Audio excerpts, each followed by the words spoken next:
I'm Alan Gionet, joined by former Governor John Hickenlooper, who has now jumped both feet, right into the presidential race. And this had to be a big decision. I think it, as I've characterized it, probably the worst secret in politics that you were going to run. You're in. Why? Well, in the end, I look at this as this country is facing a crisis. I think it's a national crisis of division. We have never been more divided, probably since the Civil War, than we are now. And it's on all lines, black and white, rich and poor, rural and urban. And we're facing major, major challenges. I mean, climate change, obviously, it's getting to the point where that's going to be irreversible if we're not careful. And I mean, we've got to begin pushing right now. In Colorado, we took on some of these big challenges. We got to near universal health care coverage, and we did it in a bipartisan way. Around health care, we got the environmental community to work with the industry to, we're the first comprehensive methane regulations in the country. It's the equivalent of taking 320,000 cars a year off the road, and the oil and gas industry paid for it. So we've been able to kind of bring people together, get them in the same room. I mean, the environmentalists and the oil and gas people kind of hated each other. It's like the Hatfields and the McCoys, but we got constructive results. And I think that's what the country, it's not just about defeating President Trump in his re-election, but it's about who can bring us together on the other side and really generate progress. It is no secret, though, America has an oil and gas-based economy, largely oil and gas-based. Do we shift that? And do we then create greater breaks for people in other industries and things of that nature and move away? Because, of course, there's going to be job losses there, right? Right. That has to be a difficult thing to suggest. Well, I think there is going to be a shift. It's already happening. If you look at the number of coal plants we're closing, the two coal plants that are going to get closed in the next couple of years down in Pueblo, when they close, not only will they'll be replaced by solar and wind, a little bit of natural gas, not only will the air be cleaner, but people's monthly rates are going down. So this alternative energy thing is eventually, the curve is so steep on how quickly the prices are coming down, it's going to end up being cheaper, and it will replace the jobs. The trick is we have to make sure that we get out ahead of job loss and make sure that people are trained with the skills so they can get to the new jobs that are going to be just as good, and in many cases probably better than the jobs they've had. There is an overall loss of blue-collar jobs, though, in the country, and President Trump capitalized on that loss to talk about bringing things back to the past.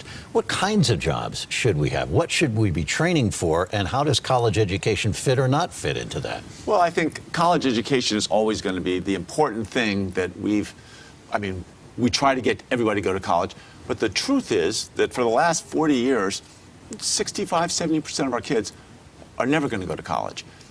What we've stopped doing is giving them the skills to have a fair shot at the better, high-paying jobs. We have right now millions of jobs in this country, millions and millions of jobs that are going unfilled because we don't have the skills. So what we've done in Colorado, we have a CareerWise, which is an apprenticeship program. We partnered with Microsoft on Skillful.com to begin this transition to a skills-based education system for everybody. Because I think just because you don't go to college doesn't mean you shouldn't have your chance at creating your own version of the American dream. The Democratic Party, of course, is in a leftward shift with some of the people who were recently elected, although some of the gains that were made in November were made basically on centrist politics, which is where a lot of people believe you are. But there are calls now to raise taxes on the rich, saying that the rich aren't paying their fair share, and there is, in a sense, a little bit of class warfare developing. Do we raise taxes on the rich? Are they not paying enough? Well, I think we have to look at it, and I think we avoid the class warfare, but the way we're doing capitalism right now, it certainly needs to be modified. It's not providing the security and the opportunity for middle class and poor people. And somehow we've got to figure out, here's this huge tax break, and all the data shows that it's mostly going to stock buybacks. So it's helping the shareholders. It's not coming down to the employees to any significant degree. And we've got to look at how do we get more of those tax savings and more of the profits?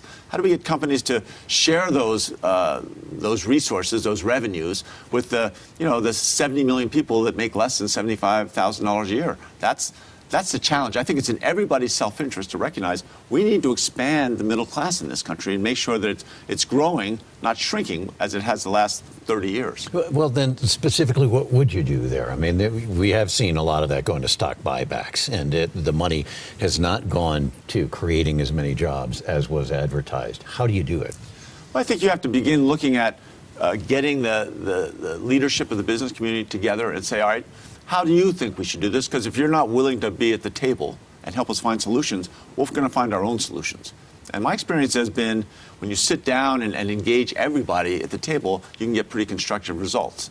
But if you can't get constructive results, then you've got to look at other choices. Now, there are basic things like increasing the minimum wage, increasing the earned income tax credit, making sure that we have more resources for working mothers so that they don't have to pay out a big chunk of what they make for their child care.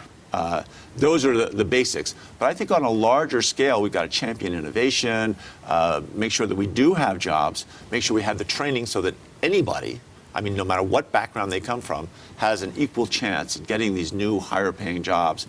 But in the end, I think the business community does have a responsibility to the country to make sure that we have a system that's working. And I know that we have the Business Roundtable, the Business Council, all these different business groups that most of them, the leadership, accept that responsibility. They haven't articulated what their solution is yet, but I think there's a solution there. And again, time is short. People are getting frustrated that the system is, has become so unfair. You come from a business background, and you talk about that frequently. Donald Trump capitalized, though, on rural America. Has the Democratic Party shifted too far away from the working man and woman? Well, I think that there's shifts. There's a pendulum in politics that that's been there for years. Donald Trump made promises to rural America that he hasn't fulfilled. This tariff war, which wasn't thought through, he disregarded the advice of all his top advisors.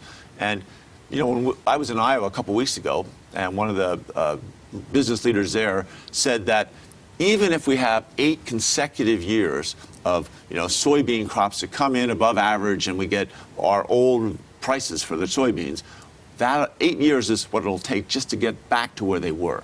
Those tariffs hurt soybean farmers in such a way that it's going to be almost a decade before they recover. That's not delivering to rural communities. And you talk to pretty much any farmer. If you look at the debt right now on rural American farms, it is going up, literally every month at a level that should cause real concern for anybody. This is our source of sustainable food. All right. Governor Hickenlooper, thank you very much. The one thing I want to make sure, go ahead. We are doing a send-off on Thursday, and I wanted to make sure that we got that in, that on Thursday at 5 o'clock at the Greek Theater, Nathaniel Rateliff, who's a homegrown talent, just sort of like I am. We were both born somewhere else, but we both kind of came of age here. We're going to have a celebration of Colorado. That's in Civic Center Park. 5 to 6:30 at Civic Center Park. Anyway, I just wanted to give that plug. All right. Thank you very much. Thanks, Al. Best of luck to you in the race. You bet.